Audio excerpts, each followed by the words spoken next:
ఫీజ్పేట్ survey number 79 ప్రభుత్వ భూమేనంటున్నారు అధికారులు. అయితే ఉమ్మడి ఏపీలోనే నిషేధిత జాబితాలో సర్వే నంబర్ 79 ఉన్నట్లు చెప్తున్నారు. బై నెంబర్తో భూములు రిజిస్ట్రేషన్ చేసుకున్నారని చెప్పారు.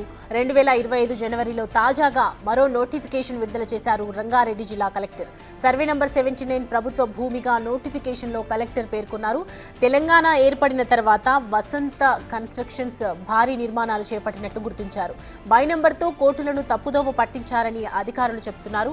2007 నుంచి భూములు ప్రొహిబిటెడ్ జాబితాలో ఉన్నాయని, 2012, 2023 వరకు అడ్డగోలుగా నిర్మాణాలు చేసి అమ్మకాలు జరిపినట్లు ఆరోపణలున్నాయి.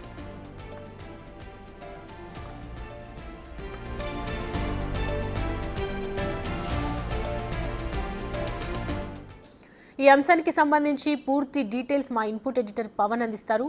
పవన్, ప్రభుత్వ భూమి అని చెప్తూ ఉన్నారు అఫీజ్ పేట్కి సంబంధించినటువంటి సర్వే నెంబర్ 79. సో ప్రజెంట్ దానికి సంబంధించి డీటెయిల్స్ ఏంటి? నిజంగా ఆ ప్రభుత్వ భూమి అని చెప్తున్నారు. ఒకవేళ ప్రభుత్వ భూమి అని నిర్ధారణ జరిగితే ఎలాగా ముందుకెళ్లే అవకాశాలు? నిన్నంతా కూడా హైడ్రా అధికారులు భారీ కూల్చివేతలకు పాల్పడ్డారు. హఫీజ్పేట సర్వే నెంబర్ 79లో ఉన్న భారీ నిర్మాణాలతో పాటు తాత్కాలిక షెడ్లన్నింటినీ కూడా కూల్చివేశారు. ఆ భారీ నిర్మాణాలు ఆ ప్రాంతం అంతా కూడా 39 ఎకరాలు ఆంధ్రప్రదేశ్ రాష్ట్రానికి చెందిన శాసనసభ్యునిగా చెప్పారు. ఆయన మైలవరం ఎమ్మెల్యే వసంత కృష్ణప్రసాద్. ఆయన కూల్చివేతలు ప్రారంభంగానే హుటాహుటిన హైదరాబాద్కు చేరుకున్నారు. హఫీజ్పేటకు వెళ్ళారు. అక్కడ జరుగుతున్న ఆ కూల్చివేతల కార్యక్రమం పైన, ఆ కూల్చివేతల పైన తీవ్రంగా నిరసన వ్యక్తం చేశారు. అవన్నీ కూడా తాను కష్టపడి కొనుక్కున్న భూములు అవన్నీ కూడా నాకు ఈ భూములపైన పూర్తి యాజమాన్య హక్కులన్నీ కూడా నేను కలిగి ఉన్నాను. అటువంటి భూముల్లో హైడ్రా అధికారులు ఈ రకంగా దౌర్జన్యానికి పాల్పడుతున్నారు. ఇది ప్రభుత్వం చేస్తున్న దౌర్జన్యమేనంటూ ఆయన తీవ్రస్థాయిలో విరుచుకుపడ్డారు. ఆ కూల్చివేతలపైన ఖచ్చితంగా న్యాయస్థానాన్ని ఆశ్రయిస్తామంటూ చెప్పారు. అయితే ఇప్పటికే ఆ భూమిపైన వివాదం ఉందని నోటీసులు ఇవ్వడంతో అటు హైడ్రా అధికారులు ఎదుట హాజరై ఆ భూమికి సంబంధించి అన్ని డాక్యుమెంట్లను సమర్పించాము. అయినా కూడా ఇప్పుడు హైడ్రా కూల్చివేస్తుందంటూ ఆయన సంచలన ఆరోపణలు చేశారు. నిన్నంతా కూడా ఇది తీవ్ర చర్చకు దారితీసింది. ఆంధ్రప్రదేశ్ రాష్ట్రానికి సంబంధించిన శాసనసభ్యుడు ఇక్కడ హైదరాబాద్ నగరంలో అనేక వెంచర్స్ రియల్ ఎస్టేట్ వ్యాపారంలో చాలా ఏళ్ళుగా చేశారు.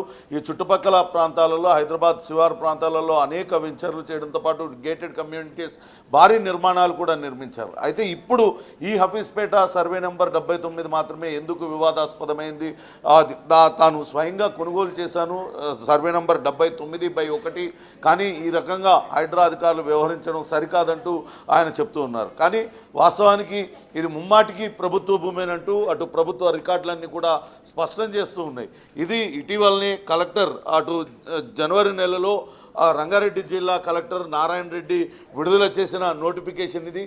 ప్రొహిబిటెడ్ జాబితాలో ఉన్న భూముల్ని ఎప్పటికప్పుడు పేర్కొంటూ ఈ భూములు, ఈ సర్వే నెంబర్ భూములు ఎన్ని ఎకరాలు ఉన్నాయి, పలానా సర్వే నెంబర్లో ఇన్ని ఎకరాలు, ఇవన్నీ కూడా ప్రొహిబిటెడ్ జాబితాలో ఉన్నాయని ఎప్పటికప్పుడు కొత్తగా నోటిఫికేషన్లు విడుదల చేస్తారు. ఆ నోటిఫికేషన్లో పేర్కొన్న నిషేధిత జాబితాలో ఉన్న భూముల్లో ఎటువంటి క్రయ విక్రయాలు జరపకూడదు, ఎటువంటి నిర్మాణాలు కూడా చేపట్టకూడదు. కానీ దానికి భిన్నంగా అక్కడ చూసినట్లయితే సర్వే నెంబర్ 39లో అనేక నిర్మాణాలను గతంలోనే వసంత రియల్ ఎస్టేట్ చేపట్టింది.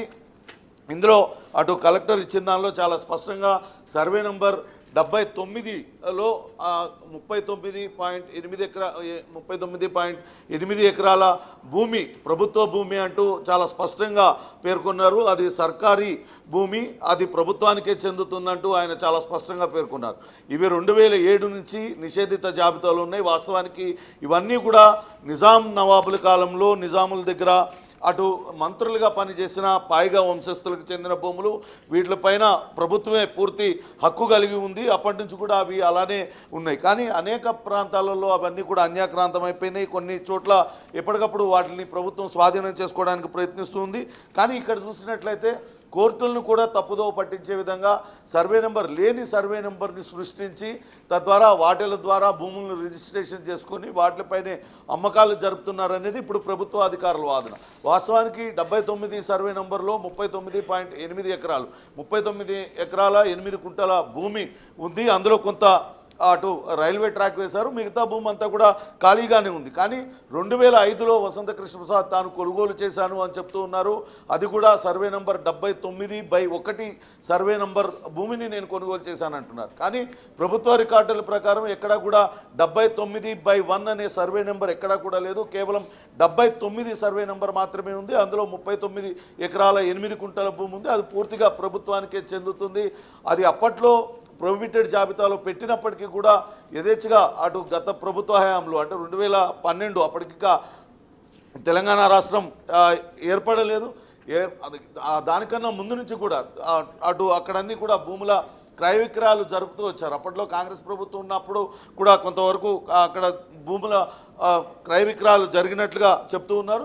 ఇక ఈ 10 ఏళ్లలో, గత ప్రభుత్వం ఉన్న 10 ఏళ్లలో చకచక అక్కడ ఉన్న భూముల్లో నిర్మాణాలన్నీ కూడా వసంత కృష్ణప్రసాద్ చేపట్టారు. అధికారులు ఎవరు కూడా అడ్డుకునే ప్రయత్నం కూడా చేయలేదు. దాంతో భారీ నిర్మాణాలన్నీ కూడా ఉన్నాయి. మిగతా ఖాళీగా ఉన్న భూముల్ని ఇప్పుడు ప్రభుత్వం స్వాధీనం చేసుకోవడానికి ప్రయత్నిస్తూ ఉంటే ఈ రకమైన ఆరోపణలు చేస్తూ ఉన్నారంటూ చెప్తూ ఉన్నారు. ఇది ప్రభుత్వం చాలా స్పష్టంగా చెప్తుంది. అది ప్రభుత్వానికి సంబంధించిన భూమే. 79/1 అనే సర్వే నెంబర్ వేసి అటు కోర్టులను కూడా తప్పుదోవ పట్టించే ప్రయత్నం అయితే అటు రియల్టర్లు చేస్తున్నారనేది ప్రభుత్వ వాదన. దానికి సంబంధించి రికార్డుల్ని కూడా చాలా స్పష్టంగా బయటపెట్టారు. వీటిలన్నింటినీ పరిశీలించిన తర్వాతనే హైడ్రా రంగంలోకి దిగింది. అందులో ఉన్న తాత్కాలిక షెడ్యూల్తో పాటు అటు ఒక నిర్మాణాన్ని అటు వసంత కృష్ణప్రసాద్కి సంబంధించిన కార్యాలయాన్ని కూడా అక్కడి నుంచి తొలగించి వేయడం జరిగింది. కానీ వసంత కృష్ణప్రసాద్ మాత్రం దీనిపైన న్యాయస్థానాన్ని ఆశ్రయిస్తాం, ఖచ్చితంగా దీనిపైన న్యాయ పోరాటం చేస్తాం, అవన్నీ కూడా మా భూములేనంటూ ఆయన చెప్తూ ఉన్నారు. కానీ ప్రభుత్వం మాత్రం చాలా స్పష్టంగా అది 79/1 అనే సర్వే నెంబర్ లేదు, లేని సర్వే నెంబర్ని సృష్టించి అటు ప్రభుత్వాన్ని అటు కోర్టుల్ని కూడా తప్పుదోవ పట్టించే ప్రయత్నం ఇటు రియల్టర్లు చేస్తున్నారనేది ప్రభుత్వం వాదన. దానికి సంబంధించిన డాక్యుమెంట్లను కూడా ప్రభుత్వం అటు బయటపెట్టింది. Soumya. Right Pawan, thanks for the updates. Right.